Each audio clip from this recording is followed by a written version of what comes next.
You are watching the National News Desk, America's News Now. We have no power. We don't know when we're going to get power. Hopefully soon, but for the meantime, this community has really come together to help us out. As residents struggle to dig out, communities step up to help survivors of Helene as we learn more about the number of families grieving those who couldn't be saved. Then, with just 30 days to the election, the candidates get down to business, where Trump and Harris are focusing their time as a major labor union withholds a pivotal endorsement. And the IRS has expanded its free tax filing program, the states where you can take advantage and when more Americans can expect to get the same access. This is the National News Desk, America's News Now. I'm Amira David. Tonight, rescue and recovery efforts continue with full force in the wake of Helene's devastation.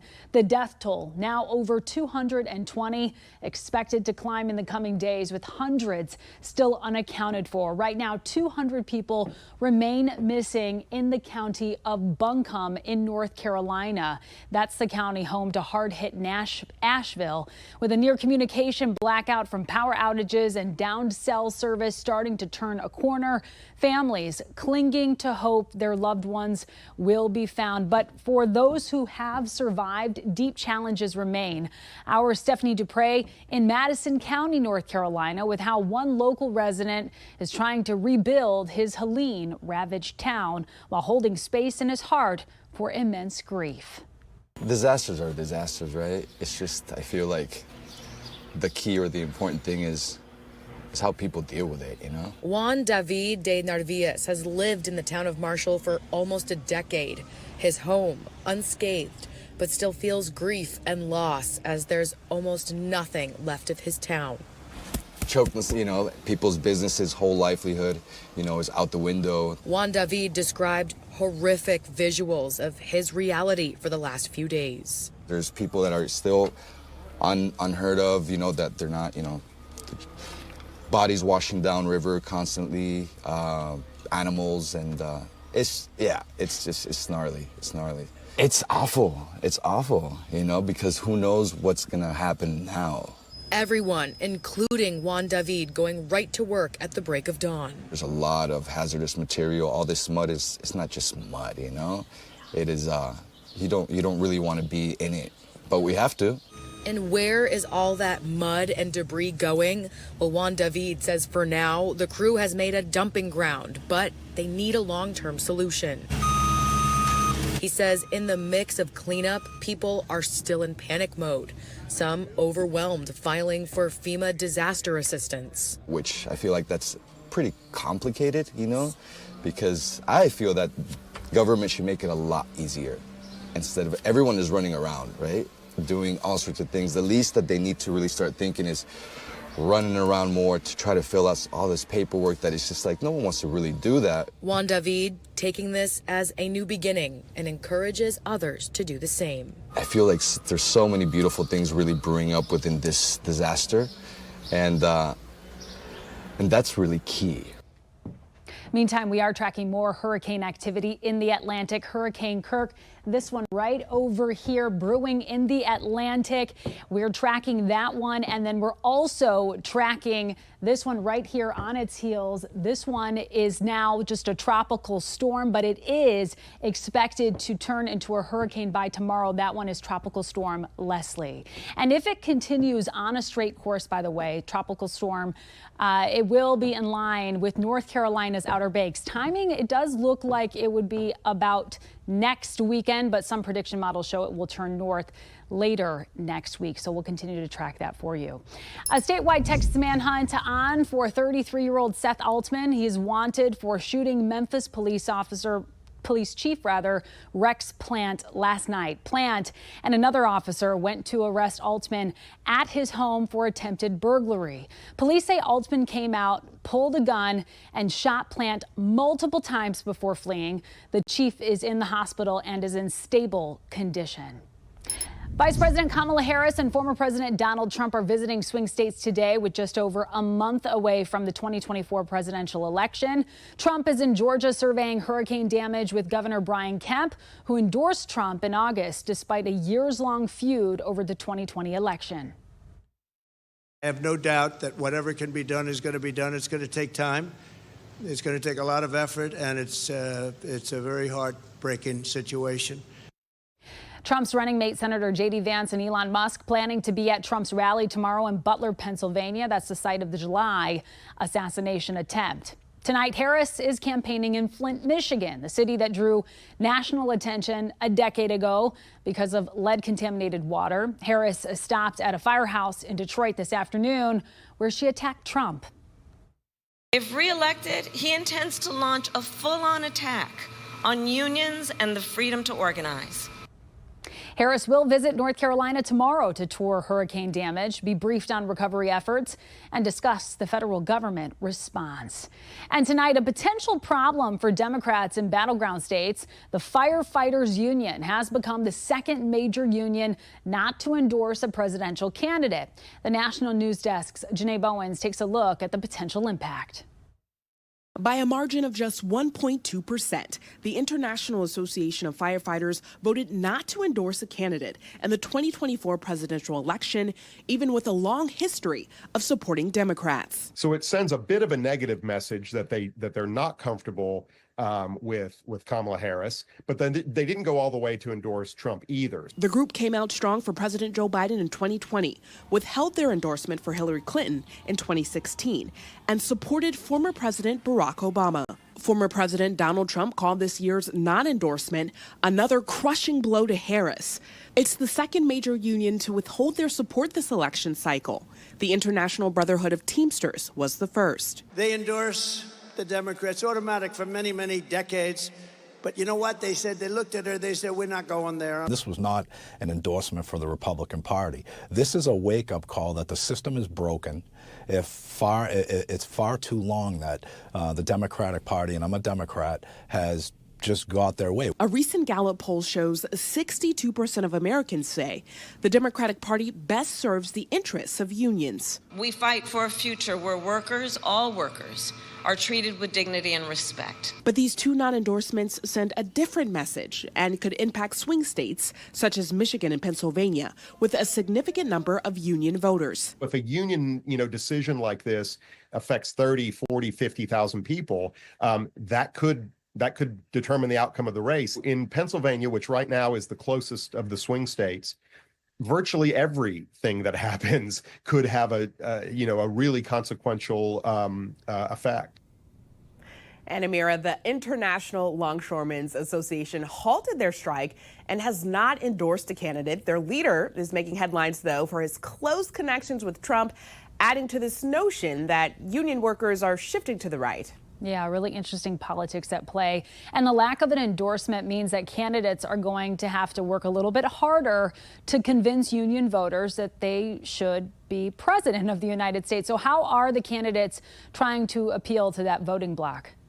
Yeah, just like you mentioned earlier, they're giving swing states with union voters a lot of attention. Vice President Kamala Harris had 2 events in Michigan today, and former President Donald Trump was in Michigan Thursday. Now he'll be back in Butler, Pennsylvania tomorrow. It's also the town where he survived his first assassination attempt. All right, and we'll be tracking all of it. Thank you so much, Janae Bowens, live in D.C. for us. In a joint attack, U.S. and U.K. forces have struck multiple targets in Houthi-controlled parts of Yemen, including in the capital city of Sana'a. The attacks come as the Houthis, an Iranian-backed militant group, continue to target maritime ships in the Red Sea and has been firing missiles, drones, and rockets towards Israel since last year. The Houthis say they will continue to do so as long as Israel's military offensive in Gaza continues. It comes as we wait now to see how Israel will retaliate in the wake of the Iranian ballistic missile strikes that happened on Tuesday night, which Iran said was its response to Israel's killing of top Hezbollah leader Hassan Nasrallah. President Joe Biden said today a military response is not imminent, nor are the targets determined quite yet. That's under discussion. I think there are, if I were in their shoes, I'd be thinking about other alternatives than striking oil fields.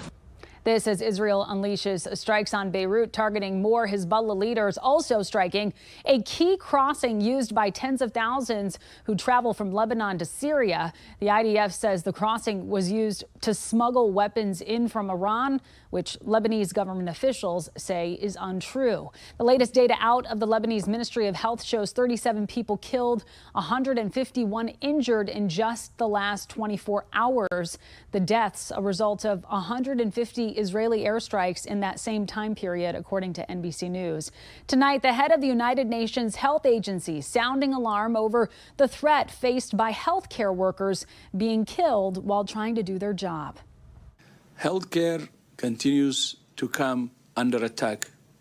In Lebanon alone, 28 health workers have been killed in the last 24 hours. More than 2,000 people have been killed in Lebanon since October 8th. Unclear how many are Hezbollah militants, but the Lebanese Health Ministry says 127 are children and 261 are women.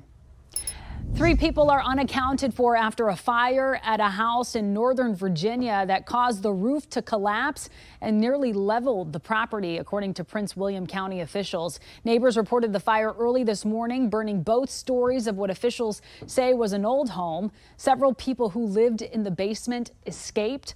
Local and federal officials are investigating. The trial of a man accused of locking a woman in a cinder block cell in Oregon is underway right now. Nagasi Zuberi pleaded not guilty to charges including interstate kidnapping. Investigators said Zuberi posed as an undercover police officer, kidnapped the woman, and locked her in a cell in his home last year, but she broke the door and escaped. Zuberi fled and was arrested in Reno, Nevada. The Supreme Court is ready to begin a new term on Monday, agreeing earlier today to hear 13 additional cases.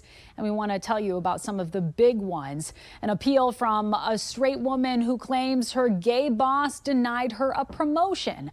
A battle between Texas and the Biden administration over whether nuclear waste can be stored on the Permian Basin in Texas. An appeal from a Texas death row inmate who was prohibited from getting additional DNA testing after his murder conviction. A case about whether a federal law allows Mexico to sue gun distributors if their guns are suspected of being used by drug cartels. That's on top of cases the court had already agreed to take up, including cases about regulations of ghost guns and also a case on vaping. And coming up, an eye-popping jobs report and potential pain at the pump. We're looking at the latest economic news impacting households. Then the journey that led a former basketball coach to what he calls a miraculous recovery after a successful heart transplant. And later, new progress made in stopping a multi-state drug trafficking ring originating in Washington state. We'll be right back.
Roughly 45,000 East Coast dock workers are back on the job today as the International Longshoremen Union agreed to suspend their three-day strike last night for 3 months to work out a new contract with the United States Maritime Alliance. It may take a few days before the backlog of goods is fully flowing around the country. But we do know that the longshoremen will get some immediate compensation for returning to work.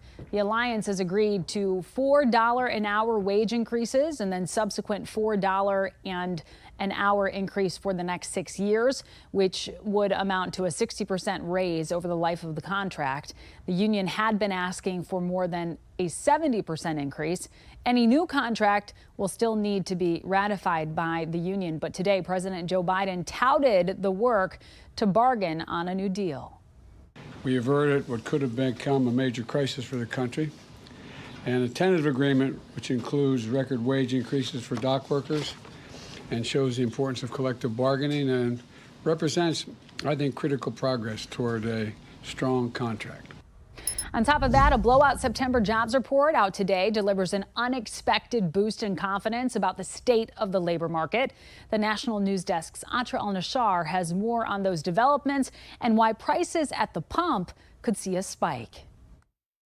September brought an unexpected surge in hiring. The Labor Department's latest jobs report shows employers added more than 250,000 jobs, far more than experts anticipated. And the unemployment rate ticked down to 4.1%, also unexpected. There were gains in private education and health services, in leisure and hospitality.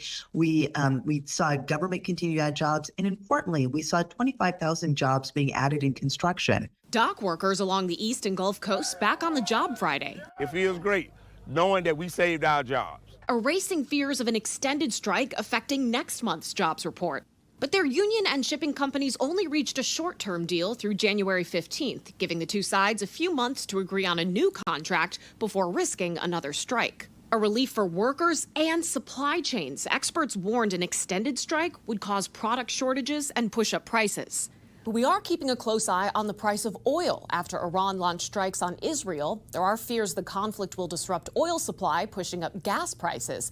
Now, oil prices have risen a bit, but not enough to affect consumers, at least not yet. The average price for a gallon of regular gas continues to drop, down to $3.18 Friday, according to AAA, 60 cents cheaper than this time last year. Consumers really don't have to worry about a necessary spike coming just yet.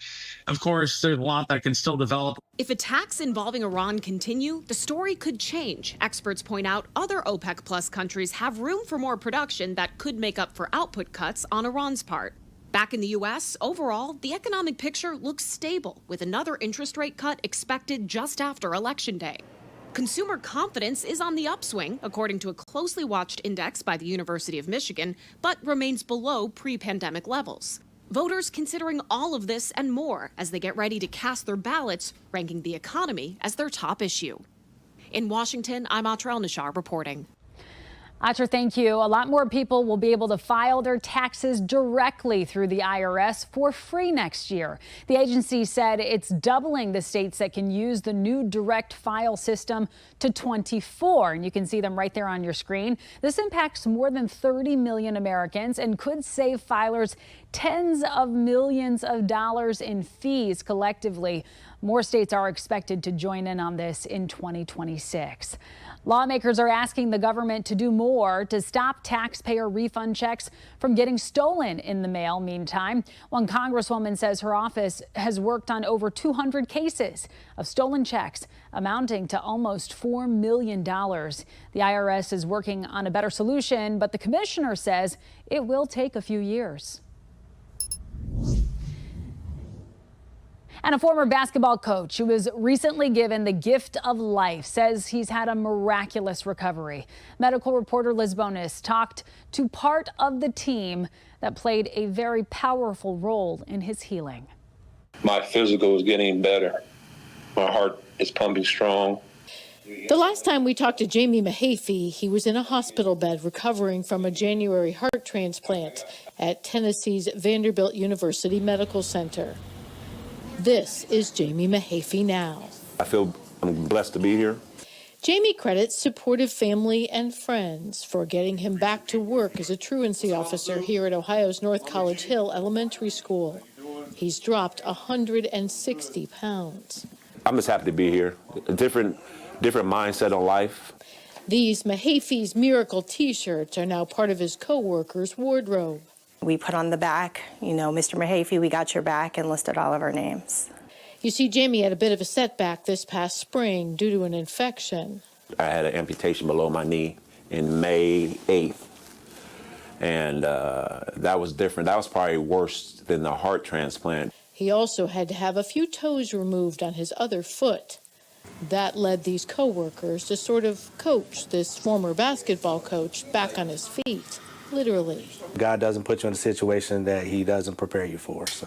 His wife, Robin, says the outpouring of love and the $89,000 raised from Jamie's GoFundMe page, this is his updated one, was overwhelming.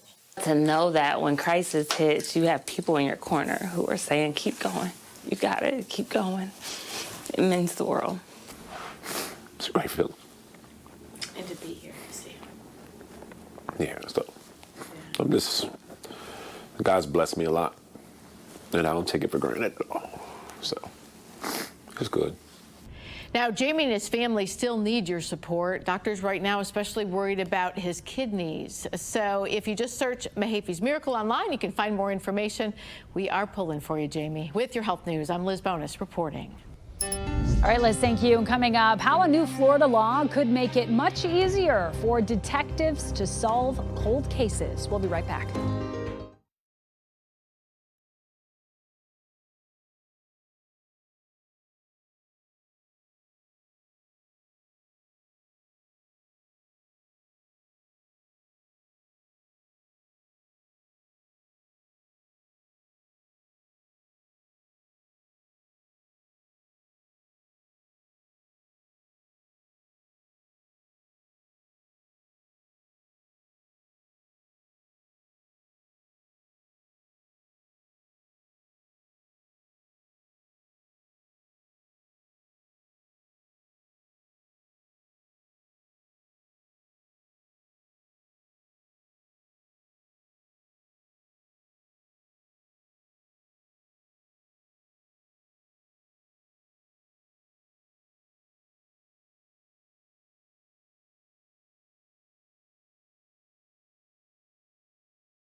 We have reporters all across the country in your neighborhoods covering the issues that matter most to you. We're taking the pulse of America, and we begin in Washington with new arrests in a multi-state drug trafficking ring.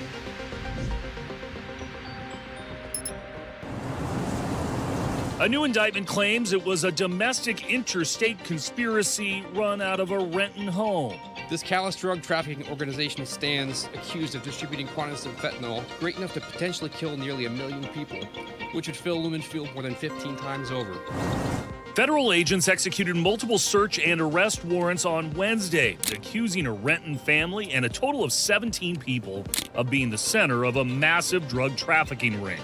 Prosecutors say the conspiracy, rooted in Western Washington, is connected to Arizona, Texas, Missouri, Montana, and Georgia, and specifically targeted tribal communities, including the Lummi Nation.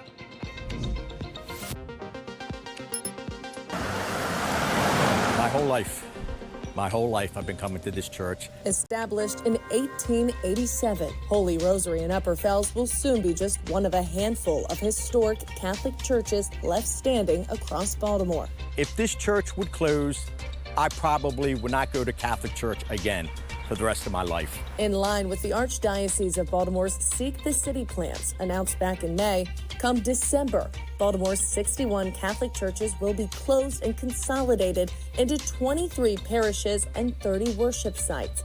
Archbishop William Lori insisting the closures are completely separate from the church's Chapter 11 bankruptcy filed in the wake of a widespread sexual abuse scandal. Instead, Lori blaming deteriorating buildings and a declining population.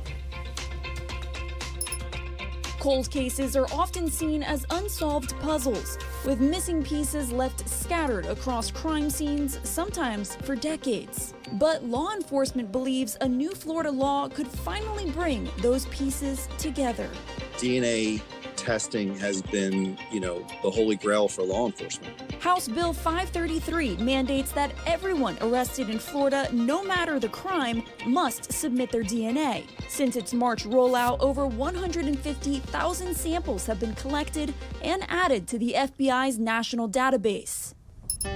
Coming up, how a rocket that just launched into space could help the United States with national security. We'll be right back.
Vulcan rocket. There it is, the second successful launch of ULA's Vulcan rocket, lifting off at around 7 o'clock this morning. The launch signifies a key step in the future of the rocket for national security missions. 2 successful launches were required before the Department of Defense could certify this as a viable rocket to launch precious military payloads into orbit. Both ULA and the DoD will now analyze the data from the mission, and if it looks clean, a rocket could take up its first payload, reportedly some satellites, by the end of the year. And that does it for this edition of the National News Desk. We do invite you to join us again this evening for more coverage on America's top stories. I'm Amira David. Thank you so much for watching.